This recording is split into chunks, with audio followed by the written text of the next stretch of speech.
Revenge with Karen.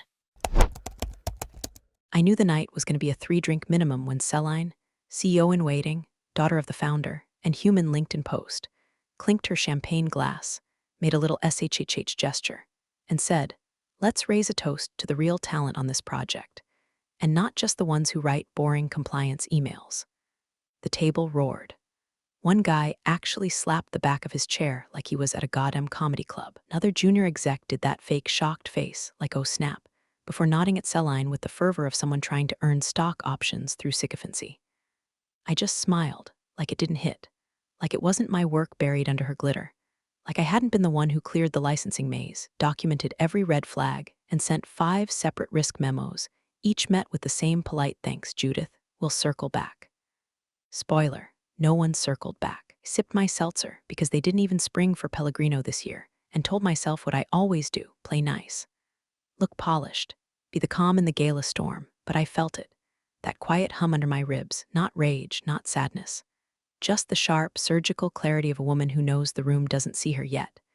And if you're listening to this thinking, wow, that's brutal, yeah, it was. So before this story goes off the rails, and trust me, it will, me and the team a solid, hit that like, smash that subscribe, because apparently 95% of you freeloaders listen without committing. Meanwhile, we're over here reliving our corporate trauma one story at a time, so support the madness, will ya? Anyway, back to the scene, Gala night. It was a sparkly corporate mess. Imagine a ballroom stuffed with egos in tailored suits, catered sliders posing as gourmet, and a DJ who looked like he was paid in exposure. Founder, Harold, who used to know my name, stood beside Celine like a statue that forgot how to blink. He hadn't made eye contact with me since the strategic realignment, where my role was downgraded from chief compliance strategist to legacy oversight consultant, which is HR speak for "we don't want to fire you yet." Celine, meanwhile, had become the company's unofficial mascot for innovation. Translation: she repackaged existing work, slapped a new font on the slide deck, and presented it like she was Moses descending from Mount PowerPoint. Her latest stunt, a compliance automation pilot she claimed would revolutionize vendor licensing and save the company millions during the merger. Never mind that the framework was a barely modified version of one I'd co-developed with a third-party vendor last year. Never mind that the pilot skipped 3 legal checkpoints. Never mind that the licensing agreement didn't exist. She pitched it anyway, loudly, flashily, illegally, but no one questioned it because she wore confidence like a designer blazer. Because when you're a founder's kid, people assume the spotlight means you earned it. I'd warned them, quietly, professionally. I'd sent the emails, attached the documentation, highlighted the clauses in polite yellow. I even walked a folder to legal, nodded like bobbleheads on a dashboard, and said they'd review post-launch. So when I walked into that ballroom, hair curled, heels polished, nails the shade of neutral professionalism #4, I wasn't expecting applause. But I wasn't expecting that. My plan had been simple: show up, smile, sip, survive. Maybe corner one board member, drop a subtle reminder that vendor compliance wasn't optional, and disappear before dessert. Instead, got served a roast in stilettos, broadcast to a table of people who couldn't spell NDA if you stapled it to their face. And yet, I didn't interrupt, didn't correct, didn't even flinch. I just watched her. Celine, in her sequin jumpsuit that probably cost more than my quarterly bonus, sipping bubbly like she invented it, soaking in laughter that should have belonged to me. She twirled her glass like a wand, oblivious to the ticking beneath her feet, because what she didn't know, what no one at that table knew, was that earlier that morning I had forwarded a single email. One email, one clause, one quiet, documented time bomb. And tonight, I wasn't just here for seltzer and secondhand humiliation. I was here to watch the match hit the fuse. I hadn't planned to say anything. Honestly, I was halfway through my second seltzer, nodding at a manager from finance whose breath smelled like scotch and stress. Some suicidal sense of dignity nudged me forward. Just a simple walk, nothing theatrical. I even rehearsed it in my head. Congratulations, Celine. Impressive rollout. Easy, professional. The kind of thing a seasoned strategist says when the spotlight's aimed elsewhere. But of course, dignity's got terrible timing. Celine stood near the stage, surrounded by the company's newest golden children, people with freshly laminated titles like VP of Innovation Culture and Head of Agile Excellence. Her pilot had just gotten a standing ovation, the kind born more from champagne than scrutiny. Still, she soaked it in like she'd coded the damn thing herself. I crossed the floor, smiled, and said it. Just like I practiced. Congratulations, Celine. I know how much work went into this. She didn't even turn fully toward me. Just pivoted her glass and said, loud enough to shatter the illusion of civility, I'd rather toast my competitor than you, Judith. Her words didn't echo, they detonated. One guy coughed on his canapé. Another, a junior product lead I'd mentored through 2 failed audits, started laughing so hard he leaned into the chair next to him like this was the funniest thing he'd heard all quarter. Someone actually muttered, yikes, which in corporate speak is basically a live grenade. Celine smiled. Not at me, through me, like I was a ghost who wandered into her after-party. And I did what I always do when ambushed in heels. I smiled. Not because I wanted to. Not because I forgave her. But because I needed the room to underestimate me for 5 more hours. So I smiled like I hadn't just been gutted by a spoiled heiress in sequins. I smiled like I didn't remember every meeting she skipped, every document she skimmed, every clause she bypassed, because it was too legalese why. I smiled like I hadn't been told to let the next gen take point when she repackaged my compliance draft and called it Celine's Smart Stream Protocol. I smiled like my name wasn't still on the original NDA with the vendor. Like I hadn't co-authored the framework, she just sold to the entire company as her brainchild. Celine turned back to her circle, and just like that, I ceased to exist again. Ghost in beige pumps. That moment should have broken me, but instead it clarified everything. See, there's a switch that flips in women like me, the ones who keep the wheels greased and the audits clean while others take credit. The ones whose inboxes are graveyards of ignored warnings. We don't throw wine or scream across the dance floor. We take notes. We wait. We document. Because eventually, someone always asks the wrong question to the wrong person at the wrong time. And when they do, the only thing more satisfying than the truth is having proof of it. So I walked away. Not to pout. Not to cry in a bathroom stall while Don't Stop Believin' echoed over the speaker system. I walked away because I had already done what needed doing.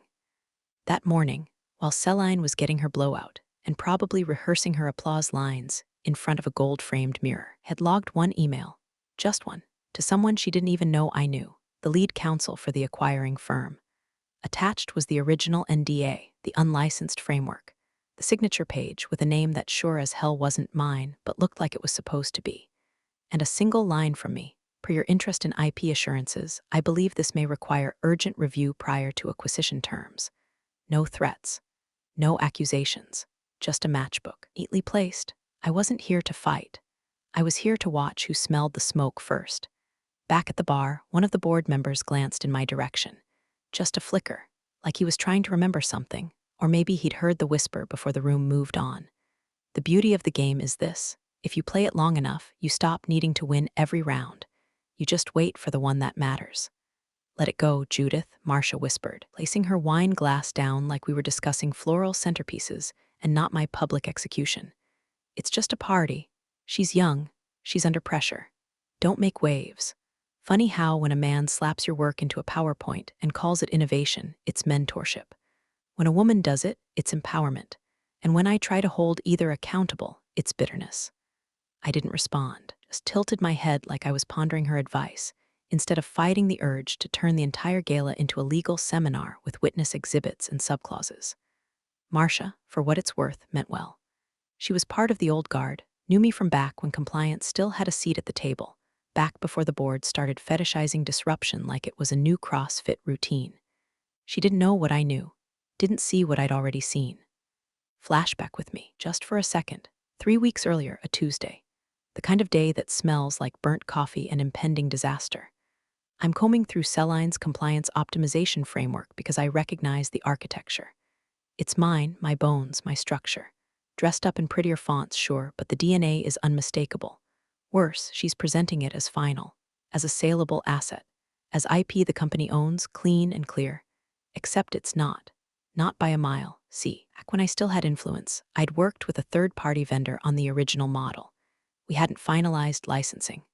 Why? Because Celine torpedoed the deal, said it was too complex for go-to-market, told me she wanted internal solutions only.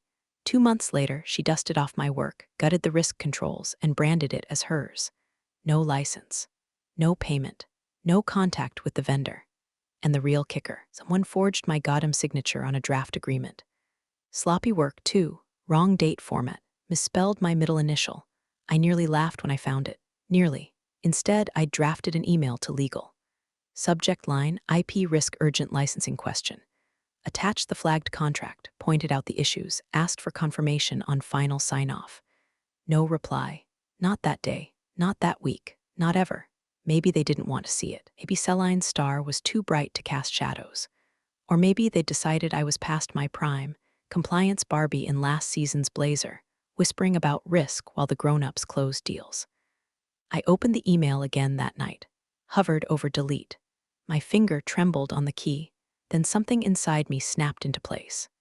No, I would not beg to be heard. I would not chase validation from people who called my experience a legacy constraint and my insight administrative overhead. So instead of deleting, I saved it, encrypted it, labeled it Quiet Fire Zip because, hell, I needed a little poetry in my rage. And I sent it, not to legal, not to HR, not to Harold, who hadn't looked me in the eye since he handed his daughter the keys to the kingdom. I sent it to someone far more dangerous, a man named Brendan Kim, lead counsel for the acquiring firm. Brendan and I went way back. Years ago, we'd locked horns over a service contract dispute that nearly tanked a merger. I won. He respected that. When I emailed him that night, I kept it brief. Brendan, I thought this might interest your due diligence team. Let me know if you'd like clarification. Time is sensitive. Jay, no drama. No threats. Just a torch, lit and placed gently at his doorstep. Back in the present, the Gala music swelled, a string quartet mutilating Coldplay. Celline was now mid-toast, thanking the brilliant team that helped make this possible, eyes twinkling like the victim of a Hallmark coma. Someone handed her a bouquet. I half expected her to start throwing roses. Marcia nudged me again. Seriously, Judith, don't ruin tonight. I looked at her. Really looked. Don't worry, I said. Tonight's already ruined. But not for me, not really. Because I'd already done the only thing that mattered. I'd stopped shouting and started documenting. The hotel bar was tucked just far enough from the ballroom that no one important dared be seen there. It was where the old guard drifted for real drinks and off-the-record whispers. And it's where I found him, Troy Bennett. Khakis, loafers, hair thinning like the company's ethics, director of strategic partnerships at Lexidine Systems, our third-party compliance vendor. And the man I hadn't seen in over a year. He was nursing a bourbon and blinking at the ceiling like he was trying to disassociate from whatever jazz remix was playing. Troy, I said, calm as concrete. He turned, and when his eyes focused on me, I saw it. Recognition, relief, and then guilt. Judith, he said, hell. I was hoping I'd run into you. I slid onto the bar stool next to him and signaled for seltzer. Because nothing pairs better with revenge than clarity. You guys still running audits through Compliance View? I asked, like we were catching up on local sports. He nodded, then paused. Yeah, well, not exactly. Your team stopped responding to support tickets after Q1. Celline said you'd moved on. I smiled, not warmly. She said that? Yeah, we thought it was weird, especially when she sent over a new draft of the framework. Claimed it was developed in-house. He sipped his drink, then added, didn't even finish licensing. I didn't react, just watched the bubbles in my glass. Did she send over the signature page? Yeah, looked like yours, honestly. But the timestamp was off, so were a few metadata fields. Our legal team flagged it and asked for confirmation. Never got a reply. My heartbeat didn't spike. It had already happened weeks ago, when I first saw the forged signature in our shared folder and realized someone had tried to kill the paper trail by burying it under 100 other PDFs. I just nodded. Thanks for confirming. Troy leaned in. Judith, I'm not trying to stir anything but that framework. It's not just unlicensed. It's under NDA, ours, yours. If it's in their M and a deck, that's a problem. No, I said quietly, pulling my phone from my clutch.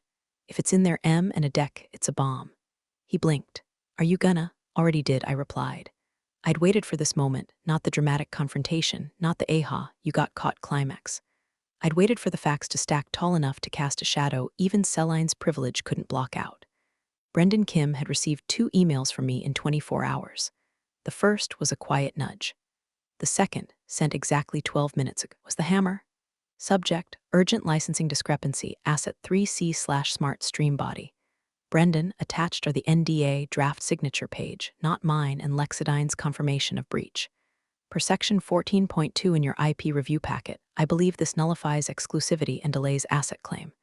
3 attachments. 1 bullet point summary. A polite, time-stamped footnote. Please confirm receipt.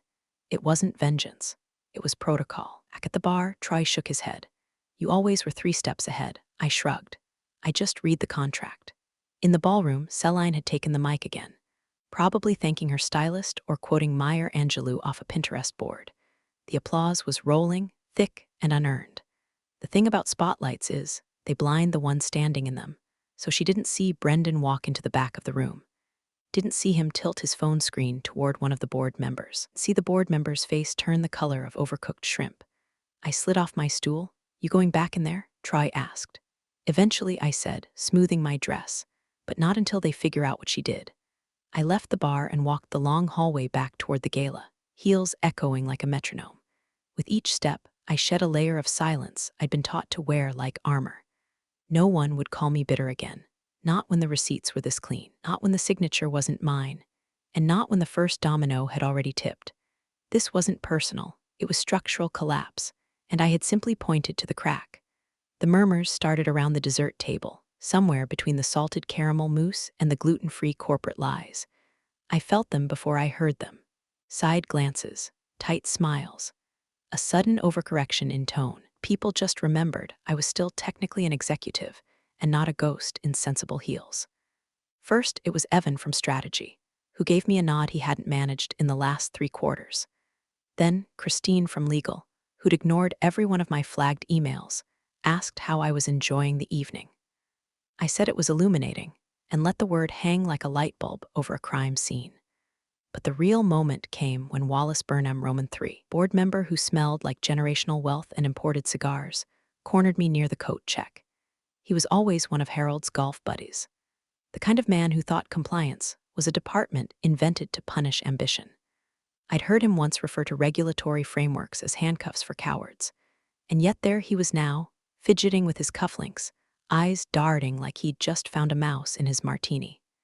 Judith, he said, voice low, like this was some kind of backroom Cold War exchange.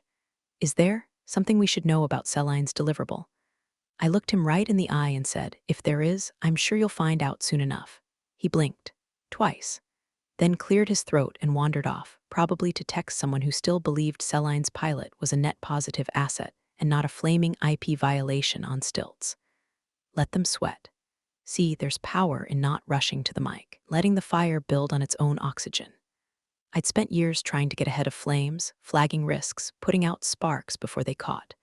But this time, I was the one holding the match, and I had no intention of blowing it out. Somewhere near the back of the ballroom, I spotted Brendan Kim again. His tie was loosened, and he was standing close to a junior partner I didn't recognize, likely from M&A. The junior kept glancing at his phone, at the gala stage, then back at Brendan, like he was watching a countdown he didn't understand. I already knew what was happening behind the scenes. Emergency morning meeting, 9:03 a.m. sharp. The buyer's legal team had called it the moment my second email hit their server. Their team would be reviewing ownership documentation, vendor agreements, and internal project logs. The moment they realized the licensing breach, entire valuation could be called into question. The deal? On pause. The asset Celine had sold as the golden goose, now a liability wrapped in sequins, but I wasn't worried. My paper trail was cleaner than the drinks menu. Every warning I'd sent was time-stamped. Every signature not mine was archived. Every NDA was still valid. The only thing I hadn't done was escalate, and that wasn't oversight. That was restraint. Because when you're a woman in rooms built to erase you, escalation is mistaken for hysteria, for bitterness, for overreaction. But silence has gravity. It pulls. Back in the ballroom, Celine was still orbiting her admirers, floating through conversations with that helium-filled charisma that made people think she was born for leadership. She laughed, touched arms, name-dropped, posed for photos with the founder. She looked invincible, but her project, Miracle Compliance Solution, was already under legal review by the one team in the building that didn't care how charming she was. And while she glowed, I gathered my coat. Not in a hurry, just methodical. I had nothing more to say tonight. I passed Christine from Legal again on my way out. She opened her mouth like she wanted to say something. I raised my glass slightly in her direction. Not a toast, just a reminder of where I'd been, of what I knew, of what was coming. Because the gala, it wasn't the climax. It was just the spark. Celine was still glowing like the damn merger had already gone through, like her name was about to be stitched into the company's future in gold thread. I watched her pose for selfies with junior VPs like she was crowning them at a debutante ball. One even kissed her hand. We were all extras in a bad corporate rom-com, where the blonde gets the IPO and the credits roll before the lawsuits. She didn't know. Not yet. Not that the buyer's counsel, Brendan's team, had hit pause. Not that my email had triggered a full-blown IP review on a Saturday night. Not that her precious compliance framework, the one she'd practically tried to trademark with her initials, was under legal quarantine until someone could prove it wasn't stolen. Nobody wanted to be the one to tell her. Not Harold, not legal, not even Wallace, who looked like he might drop dead if his net worth dipped below 9 figures. So they all stood there, nodding along, clinking glasses, laughing at Celine's jokes while panic smoldered just beneath the ballroom floor. Me, I stood near the clock. Not figuratively. Literally. There was a massive grandfather clock near the bar, one of those decorative antiques someone probably justified as a heritage investment on a procurement form.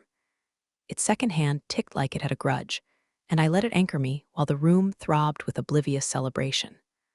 I watched 8:37 p.m. click into place. That was the timestamp of the last message I'd received from Brendan. Received. Scheduling internal review tonight. Delaying signature until resolved. Will advise. I'd read it twice, once more just for the punctuation. Delaying signature. Until resolved. The deal Celine had been polishing like a trophy, the one she bragged about in press interviews before it was even sealed, was frozen midair. All because she thought NDAs were optional and signatures were decor. And I didn't need to do anything else. No shouting, no confrontation, no dramatic mic drop. The work was done. The fuse was burning. At 8:45 p.m., I watched Christine from legal whisper something to a man I didn't recognize, someone from the buyer's team. His eyes narrowed. His phone buzzed. At 8:48 p.m., Harold left the floor and didn't return. At 8:52 p.m., someone finally cut the music volume in half. But Celine, still floating, still basking in the buzz. She had no idea the asset she built her entire narrative around was radioactive. No clue that her licensing oversight was the legal equivalent of walking into an M and a deal holding a live grenade. And she definitely didn't know that the person who'd handed that grenade to Brendan was me. That's the thing about compliance. Done right, it's invisible. Like wiring in the walls, no one notices until the house starts smoking. I'd given them the wiring map. Now I was just watching for flames. At 9:02 p.m., lead auditor from the acquiring firm arrived at the venue. No announcement, no drink, just a whispered conversation with Brendan in the foyer. At 9:07 p.m., a message pinged onto someone's phone 2 feet from me. The recipient didn't read it, just closed their eyes and exhaled like they'd been underwater too long. And still, no one told her. Not because they wanted to protect her. Because they didn't know how to stop the fallout once it started. Because when you build an empire on borrowed frameworks and forged signatures, the collapse isn't a bang, it's a slow realization in a silent room. So I waited, cold, methodical, watching the second hand tick forward, knowing it wasn't just counting time anymore. It was counting down. It happened by accident, which makes it better. There was a last-minute reshuffle for the acknowledgments and closing remarks segment. Some poor intern handed a printed agenda with my name scrawled in Sharpie. I could practically smell the panic ink. Probably Harold's idea. Or someone from PR, trying to balance the optics. Couldn't have Celine look like she steamrolled the entire company without at least pretending to honor the legacy team. So the microphone found its way into my hand. A thin, silver thing that suddenly weighed more than my entire career. MC blinked at me like he expected me to pass. I didn't. I stepped up. Cleared my throat once. No fanfare, no slideshow. Just me and a mic in a room full of people who'd spent the last year pretending I didn't exist. Celine was seated stage right, angled perfectly for photos, bouquet still clutched like a newborn. I smiled. Good evening, I began, voice clear. Even, for those of you I haven't worked with directly, I'm Judith Mayers. I've spent the last 19 years leading compliance strategy and regulatory integration for this company. And while I wasn't part of tonight's feature presentation, I let that land with the softness of a scalpel. I'd like to thank the teams behind the scenes who ensure our innovations are not only bold, but legally sustainable. A few polite nods. Harold stared at the floor like it had started telling jokes. And before I turned things over, I continued. Have one small housekeeping note. Cellline shifted. Just a friendly reminder, for those involved in the asset transfer, I'd recommend confirming vendor compliance per Section 7 before final signatures. A pause, I looked up. Locked eyes with Brendan across the room. He didn't blink. I turned back to the crowd. Some frameworks I added may still be under NDA. Silence. Not metaphorical silence. Real. You could hear the HVAC wheeze. Christine from legal dropped her pen. Phones lit up around the room like fireflies in a panic. The CFO whispered something into his watch. A VP from product physically turned in his chair to look at Cellline, whose smile had frozen like a doll's face left in the sun. She wasn't breathing. Not visibly. And the people who'd laughed at her joke an hour ago, they weren't laughing now. A board member I hadn't spoken to in 2 years mouthed the words Section 7. Someone beside him. The woman he asked blinked like she didn't want to answer out loud. I handed the mic back to the intern. Didn't linger, didn't gloat. Just stepped off the stage, calm as ice on marble, and walked back toward the clock. Cellline turned in her seat, eyes wide, locked on mine like I'd fired a gun instead of a sentence. Because she understood. Too late, but she understood. The room had pivoted. The deal she had framed as her coronation now smelled like litigation. She looked to Harold. He wouldn't meet her eyes, looked to legal. Christine was on her phone, walking fast toward the hallway. She looked back at me. And I, still holding a half-empty glass of seltzer, still standing in the same damn heels I'd worn through 3 budget cuts, raised it. A tiny nod, not a toast, not a farewell, just punctuation. The sentence was over, and I was the one who'd written it. Brendan Kim was gone before the band finished their butchered rendition of Don't Stop Believin'. No goodbyes, no coat check delay. Just a quiet word to the buyer's junior partner, a tap of his phone screen, and a straight-line exit like the room had suddenly become a crime scene. And maybe it had. Because 20 minutes after my housekeeping note, half the executive team stopped making eye contact. Christine from legal was camped in the hallway on her second phone, mouthing things like breach risk and framework chain of custody. Someone had pulled Wallace off the bar stool and into a stairwell. The founder's handshake tour ended mid-sentence. Cellline, still sitting, still frozen. Someone tried to take her bouquet. She held onto it like it was a life vest and the room was the Titanic. And me, I left, not in a flurry, not escorted. I walked through the lobby like I'd just finished a shift, heels clicking soft against marble, clutch under one arm, phone in the other. By the time I got to the valet stand, the email had arrived. Subject, urgent licensing discrepancy, asset 3C/smart stream. Brendan's reply was surgical. Confirmed. Framework flagged. Ownership in dispute. Signing deferred pending compliance resolution. Counsel to follow up Monday. Thank you, Judith, that was it. 4 sentences. The deal halted. The valuation uncertain. The Golden Girls project, legally contaminated. Back upstairs, I imagined the scramble, legal combing inboxes trying to reverse engineer a clean chain of approval. Only there wasn't one. Not for that framework, not for me. My flagged emails, all there, timestamps intact. The NDA still in effect. The approved signature fabricated. Every warning ignored, archived, and unread. Someone would ask the question. Maybe already had. Who approved the framework? The answer would come back. No one, or worse, Judith didn't. And no one else had the authority. That's the thing about compliance. It's quiet until it's the only voice that matters. Without clean licensing, the entire deliverable Cellline had flaunted to the acquisition team was toxic. Not just oops, we forgot to dot an I toxic, voids clauses, triggers indemnity penalties, lawsuits on standby toxic. And if that framework was tied to the valuation itself was sinking. Later, I heard the board held a midnight call. Legal spun it as routine due diligence coordination, but inside sources, people who only remembered my name when they were in trouble, told me the call was chaos. Cellline tried to explain. She said the license was in process. She blamed junior staff. She blamed legal. She blamed an old version of the contract. But the timestamps didn't lie. Neither did the forged signature. When someone asked if she'd gotten explicit approval from Judith Mayers, the silence on the line allegedly lasted 9 full seconds. Harold didn't defend her. Maybe he finally saw what I'd known for years, that a last name gets you a seat, but it doesn't guarantee you know what room you're in. At 1:12 a.m., I got a text from someone I hadn't heard from in months. They're calling you in tomorrow. Be ready. I didn't reply. I didn't need to. I was already ready. It had been every day they ignored me. Every time I'd been asked to sit this one out or let marketing rephrase it for optics. Every moment I'd watched my work rebranded and my expertise filed under internal noise. Now, the board didn't need noise. They needed signal, and I was the only clear one left. The email came at 7:41 a.m. sharp. Subject line, boardroom access 9:03 a.m. East Lounge. No explanation. No CCs. Just a time, a place, and my name in bold. I arrived 10 minutes early. The East Lounge wasn't used often, too plush, too hushed. It smelled like old wood and old secrets. Long windows, heavy chairs, that kind of room. The kind where decisions are made with fewer words and more consequences.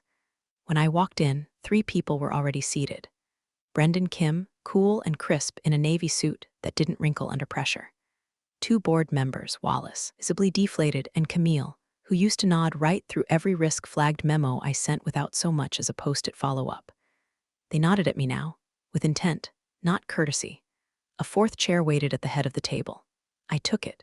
There was no coffee tray, no small talk, just documents in crisp black folders and a silence so tight you could bounce quarters off it. Brendan flipped open a packet and began to read. Authorized use of protected frameworks under NDA invalidates claims of ownership.